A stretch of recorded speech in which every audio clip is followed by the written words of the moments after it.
রসুলের আদর্শ মানিয়া যারা চলে তাদের মধ্যে আদর আছে, কারণ রসুলের আদর্শের মতো উত্তম আদর্শ জমিনে আর কোথাও নাই। আছে?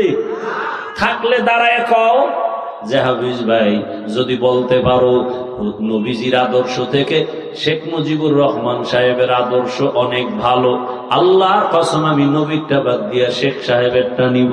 কেউ যদি দাঁড়ায় বলো হাফিজ ভাই নবীর আদর্শ থেকে আরো সুন্দর আদর্শ জিয়াউর রহমানের ভেতরে, আমি নবীরটা বাদ দিয়া জিয়াউর রহমানেরটা নিব। কেউ যদি বলতে পারো হাফিজ ভাই নবীর আদর্শ থেকে আরো সুন্দর আদর্শ এরশাদ সাহেবের আদর্শ, আমি নবীরটা বাদ দিয়ে এরশাদ সাহেবেরটা নিব, বলার মতো কোনো কলিজাওয়ালা আছো নাকি? যদি না থাকে এবার আমারটা শুনো। এক কথায় জবাব, দুনিয়ার সবার আদর্শগুলো না পাক, একমাত্র মদিনাওয়ালা রসুলের আদর্শই পাক। আমার যুবক,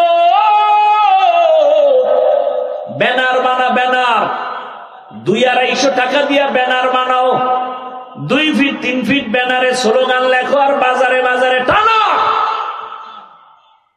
200-250 টাকা দিয়া ব্যানার বানাও আর বাজারে বাজারে লাগাও, স্লোগান দাও, বড় অক্ষরে লেখো, দুনিয়ার সকলের আদর্শ না পাক, একমাত্র রাসূলের আদর্শই হলো পাক। আবার আর একটা ব্যানারে লেখ, আল্লাহর কসম এই জমিনে যতক্ষণ পর্যন্ত রাসূলের আদর্শ কায়েম হবে না ততদিন পর্যন্ত চাপাবাজি চলবে, শান্তি কেউ দিতে পারবে না। চাপাবাজি চলবে, দুর্নীতিবাজেরা, এরা আপনাদের জেহেনটাকে উল্টা পাল্টা করে রাখছে। কয় কি, আগুন আর পানি যেমন এক হয় না, ঠিক ইসলামের সাথে রাজনীতির কোনো মিল হবে না। অথচ আমি বলি পৃথিবীতে একমাত্র পবিত্র রাজনীতির নাম ইসলাম। ইসলামী রাজনীতি পবিত্র, বাকি সব হলো অপবিত্র, নাপাক। সুলাইমান নবী গোটা দুনিয়া পরিচালনা করছেন, কোরআনে আছে না নাই? ইউসুফ নবী মিশরের অর্থমন্ত্রী ছিলেন, কোরআনে ঘটনা আছে না নাই? রহমতের নবী মদিনার রাষ্ট্র চালাইছেন, আবু বকর ওমর ওসমান রাষ্ট্র পরিচালনা করছেন, আছে না নাই?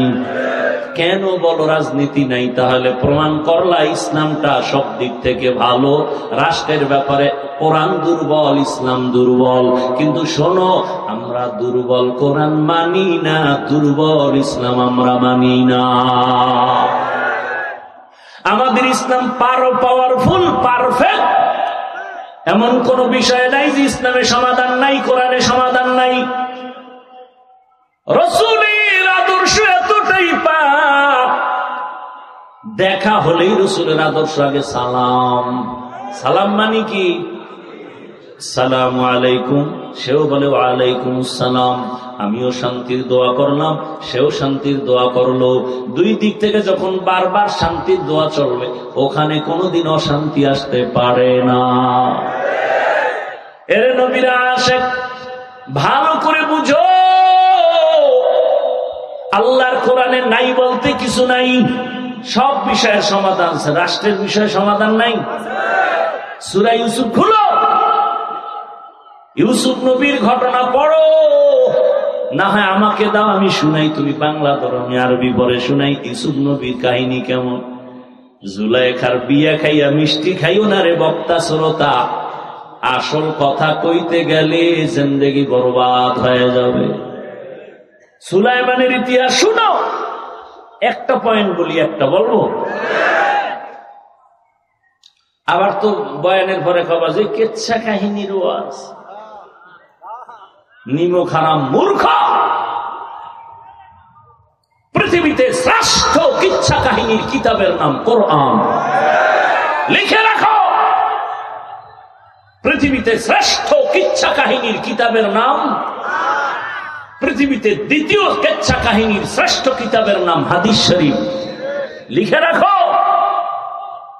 ওলামায়ে কেরাম বলেন, কোরআনের মধ্যে গরুর কেচ্ছা নাই, সাপের কেচ্ছা নাই, বাঘের কেচ্ছা নাই, মশা মাছির কেচ্ছা নাই। মূর্খগুলো কি বলে?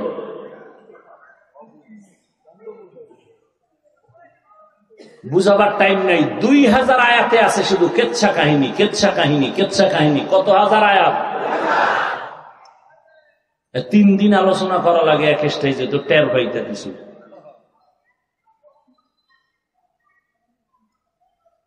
কয় হাজার আয়াতে কেচ্ছা কাহিনী, আর তুমি বলো কেচ্ছা কাহিনী নাই মানে। আল্লাহ হেদায়াত দান করুন। সুলাইমান পয়গম্বর সিংহাসনে চলতেছেন, জমিন থেকে 9 মাইল উপরে সিংহাসন। কয় মাইল? 9 মাইল উপরে চলতেছে, মদিনাতুল মুনাওয়ারা থেকে যায়। হঠাৎ করে সুলাইমান নবী যাচ্ছেন, 9 মাইল উপর থেকে সুলাইমান নবীর কানে পিপিলিকার বয়ান চলতেছে, তিনি নিজে শুনতেছেন। পিপিলিকা কই? মাটির নিচে মিয়া, মাটির। 9 মাইল উপর থেকে সুলাইমান নবী মাটির পিপিলিকার বয়ান শুনে। পিপিলিকায় ওয়াজ করে, ওয়াজ, ইয়া আইয়ুহান নামলু দুখুলু মাসাকিনাকুম, এই পিপিলিকারা গর্তের ভেতরে আশ্রয় নাও, ক্ষতি হতে পারে। সুলাইমান নবী সৈন্যবাহিনী আসতেছে, তাড়াতাড়ি ভেতরে ঢুকে যাও। তবে সুলাইমান নবীর সৈন্যবাহিনী যে আসবে তোমাদের মারবে না, কিন্তু এই পরিমাণ তার সৈন্য আর পাওয়ার, এদের পাওয়ারে আর এদের হাঁটা আর এদের চলাফেরার বাতাসে তোমরা ভর্তা হয়ে যেতে পারো। সুলাইমান নবী পিপিলিকার বয়ান শুনিয়া 9 মাইল উপরে তিনি শুনলেন, আর ফাতা বা সামা হাসলেন। নামাজের দরকার, ওযুর প্রয়োজন হলে পানির প্রয়োজন। জিনদেরকে পানি উঠানোর দায়িত্ব দেওয়া ছিল, তবে পানি মন্ত্রীর দায়িত্ব ছিল পাখিদের মধ্যে হুদহুদ নামের পাখি। ওরা নাকটা মাটিতে লাগাইলে বলতে এখানে পানি আছে। সুলাইমান কইতেন, এই জিনেরা মাটি খনন করে পানি দে, ওযু করো। মিটিং চলতেছে, হঠাৎ পয়গম্বর সুলাইমানের নামাজের সময় ওযু করবেন, পানির প্রয়োজন। ইগল, হুদহুদ, তাড়াতাড়ি পানির ব্যবস্থা করো। হুদহুদের সুলাইমান নবী আর পাইলেন না। হুদহুদ কই? এই ঘটনা জানেন না আপনারা? তার আমি কই লাভ কি? বলবো? হুদহুদ এবার উপরে চলে গেল। উপরে যাইয়া দেখে আসমানটা কেমন, হঠাৎ করে ঘুরতেছে ঘুরতেছে, হঠাৎ দূরে দেখে তার এক জাতি ভাই হুদহুদরে দেখা যায়। দৌড়ে গেছে ওখানে গিয়ে কয়, কে তুমি? ও কয়, তুমি কে? আমি তো হুদহুদ। তুমি কোথায় থাকো? আমি কই থাকি। তুমি থাকবো কই? সুলাইমান নবী। সুলাইমান কে? বলে, আরে কয় কি? গোটা দুনিয়া যার হুকুমে চলে তিনি সুলাইমান। মাত্র নাম শুনলাম।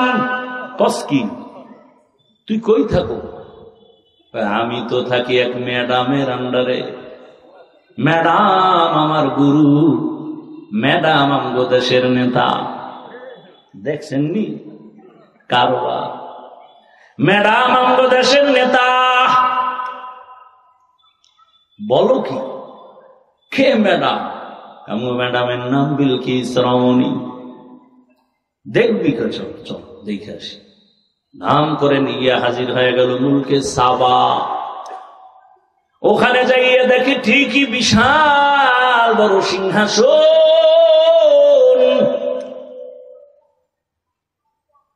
ম্যাডাম ওই সিংহাসনে রাজকন্যা হয়ে ঘুমায়।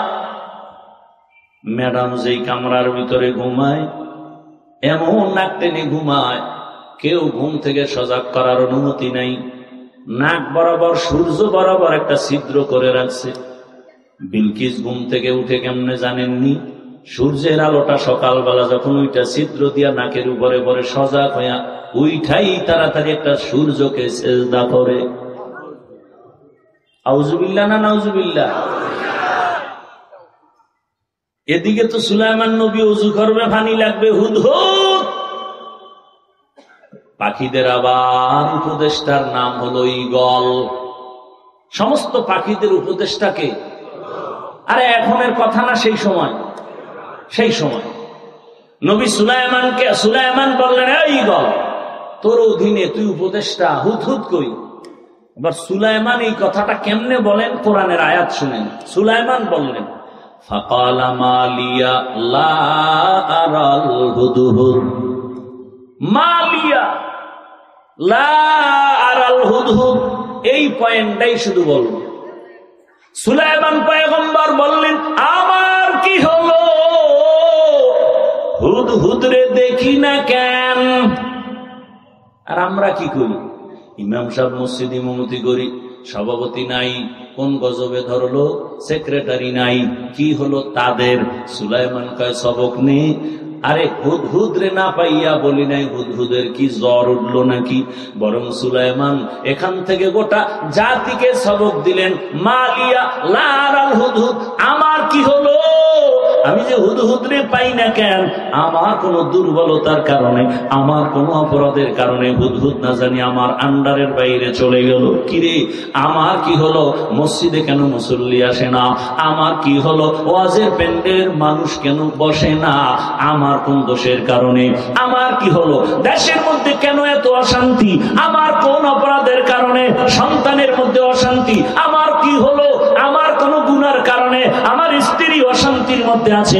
আমার কি হলো, আমার কোন অপরাধের কারণে দেশের মানুষ খুন হয়, গুম হয়?